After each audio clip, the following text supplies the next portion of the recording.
There's a specific kind of quiet that has nothing to do with peace.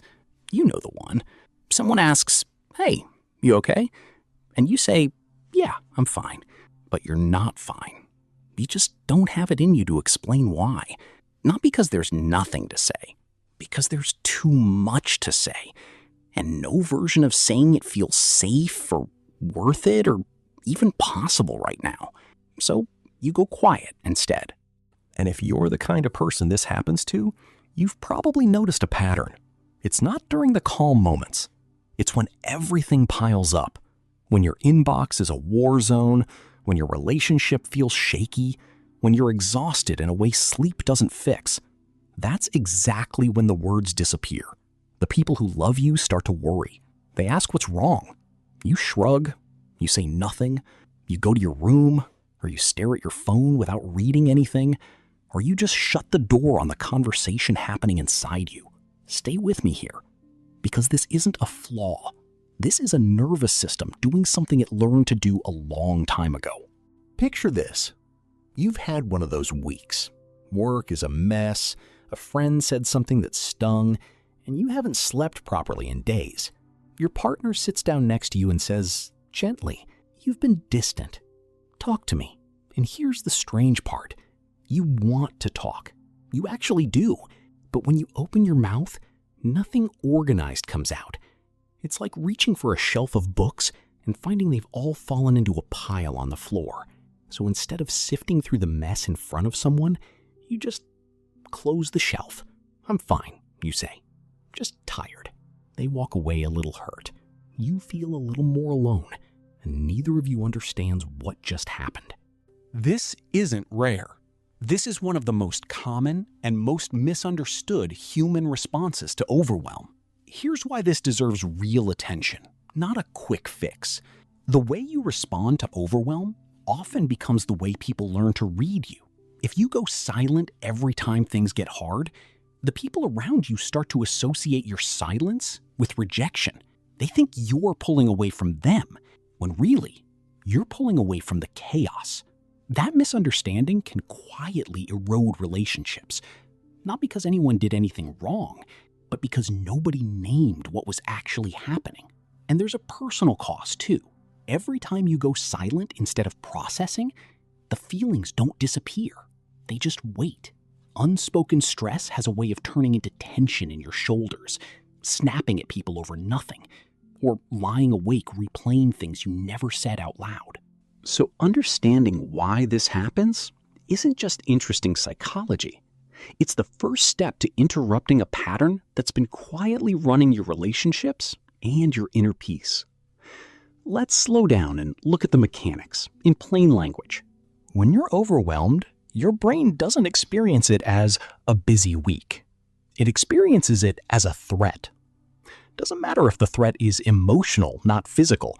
Your nervous system doesn't distinguish between "there's a tiger" and "there's too much happening and I can't keep up." Both trigger the same ancient alarm system. Now, most people know the phrase fight or flight, but there's a third response that gets talked about far less, and it's the one that explains this silence perfectly. Freeze. Freeze isn't about being calm. It's what happens when your brain decides that fighting won't help and running isn't possible, so it shuts things down instead. Speech, expression, even clear thinking all get deprioritized because your brain is spending its resources trying to survive the moment, not narrate it. This is why, when you're overwhelmed, forming sentences can feel like wading through wet cement. It's not laziness. It's not avoidance for the sake of avoidance. Your prefrontal cortex, the part responsible for organizing thoughts and choosing words, literally goes quieter when stress hormones flood your system. Meanwhile, the more primitive part of your brain, the amygdala, takes the wheel. And the amygdala doesn't do conversation.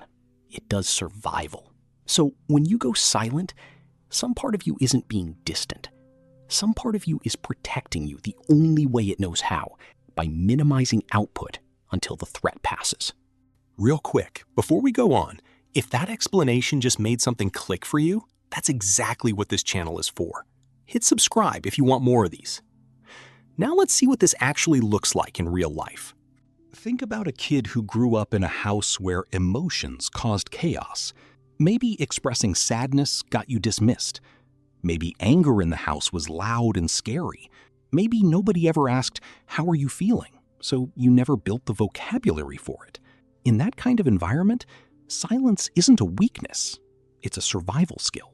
If talking led to conflict or being ignored or being punished, then staying quiet was the safest, smartest option available. Or think about someone who grew up as the responsible one, the one who held things together, who didn't have space to fall apart because someone had to be steady. For that person, going silent under pressure isn't dysfunction.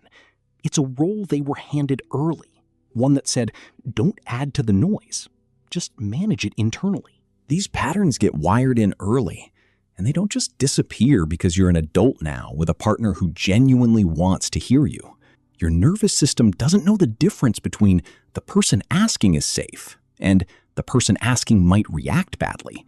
It just knows what's worked before, and silence has worked before. It kept you safe, so your brain keeps reaching for it. Here's the part that tends to surprise people the most. Going silent when overwhelmed isn't always about protecting yourself from other people. Sometimes it's about protecting yourself from your own feelings. Because overwhelm often isn't one clean emotion. It's 5 things tangled together.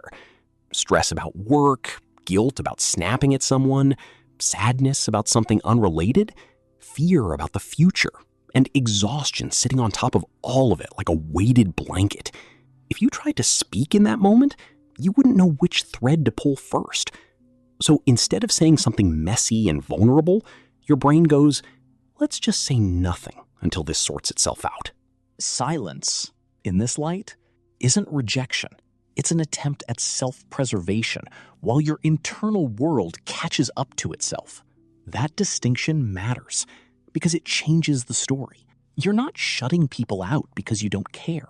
You're shutting down because there's too much happening internally to translate it into words yet. Here's the misunderstanding that causes the most damage. On both sides. The person going silent often believes, if I talk right now, I'll say something I don't mean, or I'll fall apart, or I'll make things worse. So silence feels like the responsible choice. But the person on the receiving end usually interprets it completely differently. They think, they're shutting me out. They don't trust me. Something is wrong between us.